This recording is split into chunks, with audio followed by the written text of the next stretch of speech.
اللہ جب کسی سے ناراض ہوتا ہے رزق نہیں چھینتا، آب و دانہ بند نہیں کرتا، سورج کو حکم نہیں کرتا کہ اس کے آنگن میں روشنی نہیں پھیلانی، چاند کو نہیں روکتا کہ تیری کرنیں اس کے ویڑے میں نہیں پڑنی چاہیے، بلکہ اللہ جب کسی سے ناراض ہوتا ہے سجدوں کی توفیق چھین لیتا ہے۔ سجدوں کی توفیق چھن گئی تو پھر سمجھو اللہ ناراض ہے، اللہ راضی نہیں ہے۔ اور اگر سجدوں کی توفیق نصیب ہو جائے، کسی نے واصف علی واصف مرحوم سے پوچھا تھا کہ کیسے ہمیں پتا چلے گا کہ ہماری نماز قبول ہو گئی ہے، تو انہوں نے کہا تھا ایک نماز کے بعد دوسری عطا ہو جائے تو سمجھ لو پہلی قبول ہو گئی ہے۔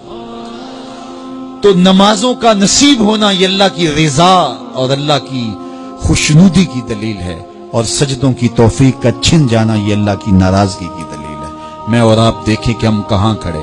دیکھیے دولت تو کفار کو بھی ملتی ہے، اللہ دولت اسے بھی دیتا ہے جس سے راضی ہے، اسے بھی دیتا ہے جس سے نہیں راضی، لیکن سجدوں کی توفیق اسے ہی دیتا ہے جس پہ وہ راضی ہے۔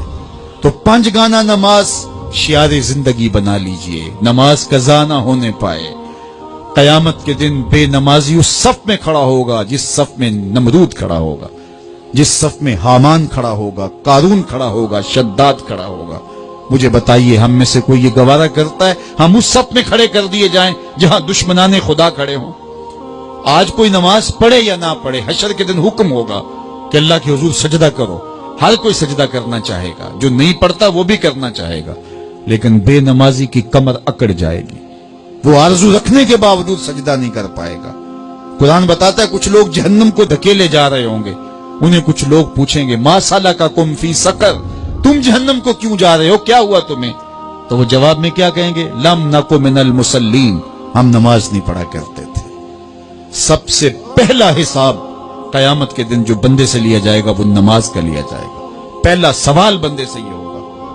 یا چڑیاں بھی رب کی تسبیح بولیں اور اشرف المخلوقات سویا رہے، جب صبح کا وقت ہوتا ہے حشرات الارض بھی بلوں سے نکل کے رب کی تقدیس کے ترانے پڑھ رہے ہوتے ہیں، درختوں کی شاخوں پہ چڑیاں پرندے وہ بھی اللہ کی تقدیس کے ترانے پڑھ رہے ہوتے ہیں، حشرات الارض بھی اس کی تقدیس کے گیت گا رہے ہوتے ہیں، اور اشرف المخلوقات خراٹے لے رہا ہو، اس سے بڑی بد نصیبی کیا ہو سکتی ہے؟ آئیے 5 گانا نماز شعار زندگی بنا لے۔ اس مجلس میں اگر کوئی بے نمازی ہے تو آج عزم مصمم کر کے یہاں سے لوٹے کہ آج کے بعد نماز نہیں چھوڑوں گا، اور اگر آپ 5 گانا نماز کی عادت رکھتے ہیں تو آپ کو مبارک ہو، لیکن یہ عزم کر کے جائیے اپنے گھروں میں، اپنے اعزاء و اقرباء اور اپنے دوستوں میں اس زور سے تلقین اور تاکید کریں گے نماز کی کہ وہ پکے نمازی بن جائیں گے۔ بندہ بندگی سے سجتا ہے، زندگی آمد برائے بندگی، زندگی بے بندگی شرمندگی۔ اگر زندگی میں بندگی نہیں تو زندگی کے پلے ہے کیا؟ علماء نے لکھا ہے کہ یہ سارے درخت حالت قیام میں ہیں، چوپائے حالت رکوع میں ہیں، مینڈک تشہد میں ہیں، اور حشرات الارض سجدے میں ہیں، اور انسان اشرف المخلوقات ہے۔ اس کی عبادت میں درختوں کا قیام بھی رکھا گیا، اور رکوع بھی رکھے گئے، اور سجدے بھی رکھے گئے، اور قعدے بھی رکھے گئے، اس لیے تاکہ اس کی عبادت تمام مخلوقات کی عبادات کی جامع بن جائے۔ لیکن اس کے باوجود اللہ کے حضور سجدہ ریز ہونا پسند نہ کرے تو بتائیے کیسے رحمتیں اس کے اوپر اتریں گی؟